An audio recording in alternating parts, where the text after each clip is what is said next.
And Dr. Cooper. Well, thank you so much for the opportunity to speak with you this morning. I'm Zack Cooper. I'm a senior fellow at the American Enterprise Institute. I also teach at Princeton and used to work in the Pentagon and the White House. What I'll talk about very briefly is why I think Diego Garcia is so critical to US UK cooperation.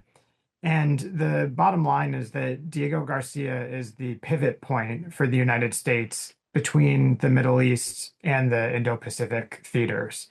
It is vital for both the US and the UK to operate around the Indian Ocean. And this is why you see so many American ships and aircraft rotate through Diego Garcia and operate from there. It's vital both for resupplying ships, but also for refueling aircraft. And this is going to continue for decades, hopefully down the line. In terms of the agreement itself, I think the views of most Americans will be that what's critical is having continued US access to the facility. And doing that in a politically sustainable way is probably the most important thing. So, to the extent that the agreement and its annexes codify a more sustainable political solution, I think you'll see support, as you've seen from President Trump, for the agreement.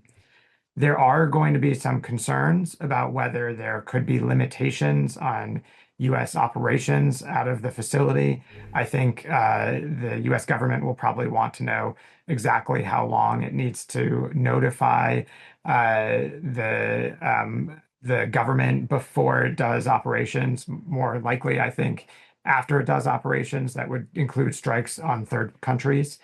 And I think the other thing which was raised in the previous panel is going to be questions about the potential Chinese efforts to gain intelligence from operating around the facility at Diego Garcia.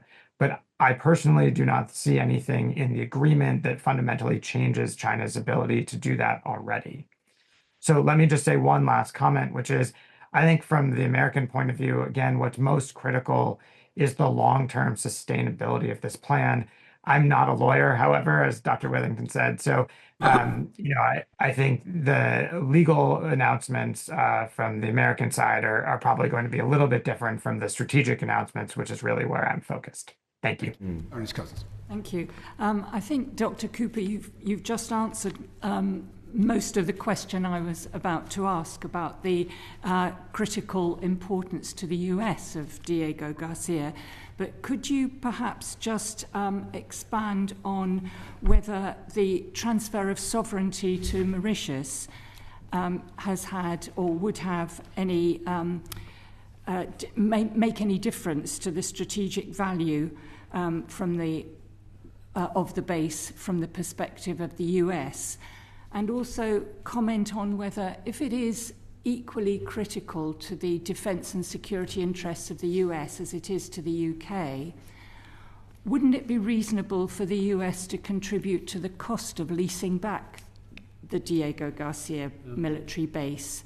Obviously not the trust fund elements, which I think are absolutely the responsibility uniquely of the UK, but the leasing back elements strike me as if it's equally important to the US, why aren't they chipping into the costs, which may well turn out to be one of the elements in the treaty that arouses some opposition or concern, at least?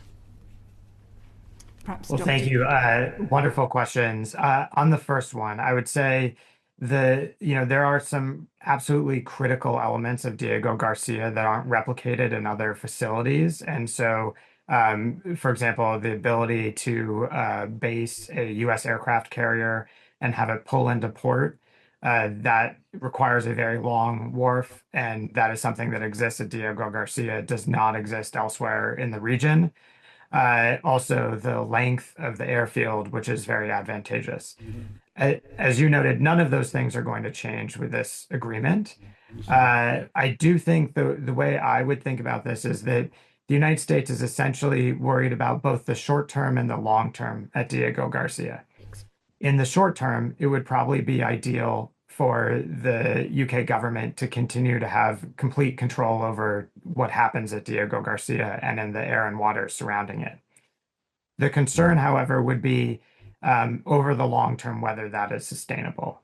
And so I think a lot of Americans will be willing to accept some risk in the short term that the Mauritius gaining control over Diego Garcia will lead to some sort of short-term constraints on U.S. operations, but in exchange from some long-term commitment that the U.S. will be able to continue operating there along with the U.K. On the question of funding, I think this is a discussion that some US governments would probably be willing to have with the UK.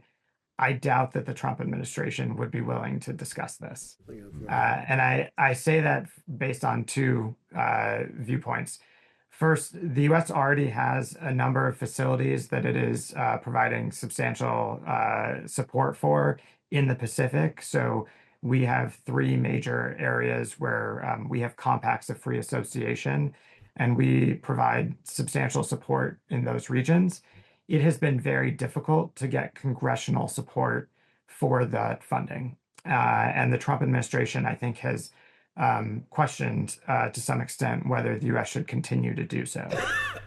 And second, as you will all be well aware of, the Trump administration tends to see foreign contributions as too low, and I think they will therefore push, if anything, European allies, especially the UK, to do more on their own and want to sort of piggyback on those contributions rather than making large US contributions themselves. So I think that would be a very difficult discussion with the Trump administration and with the Congress.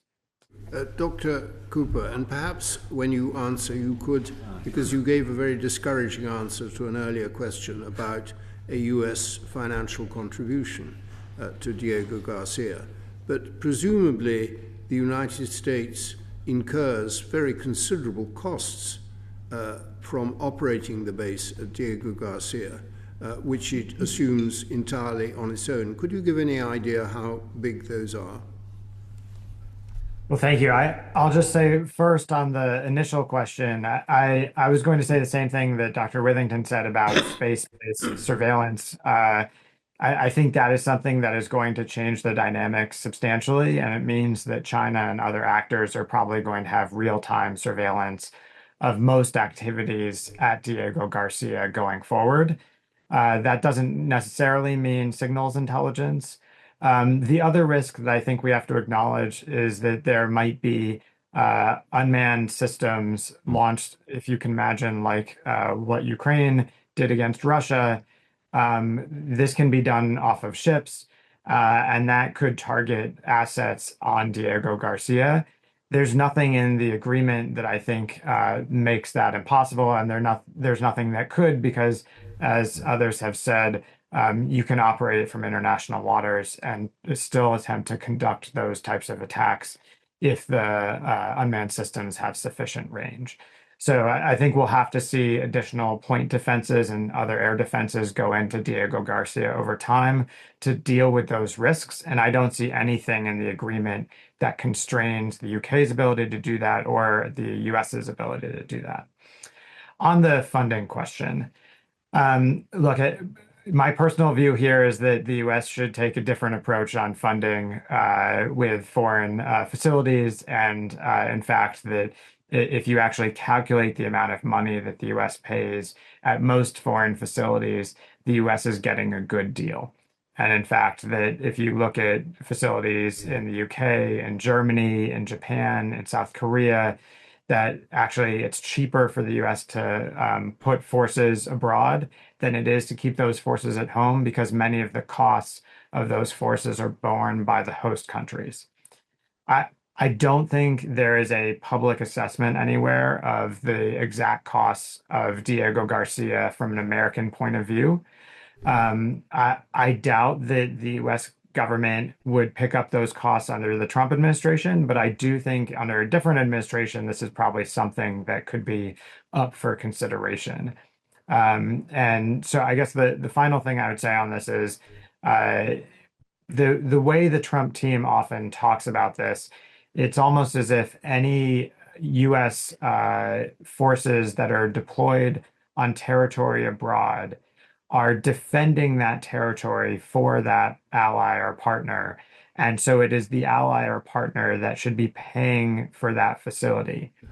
I'm not suggesting that that's the right approach. I think the US gets tremendous benefits from operating not just from Diego Garcia and elsewhere, but given that that is the approach that the Trump administration has taken, I think it would be very difficult to get them to agree to additional expenditures at Diego Garcia because it would set a precedent that I think they would generally oppose in other regions.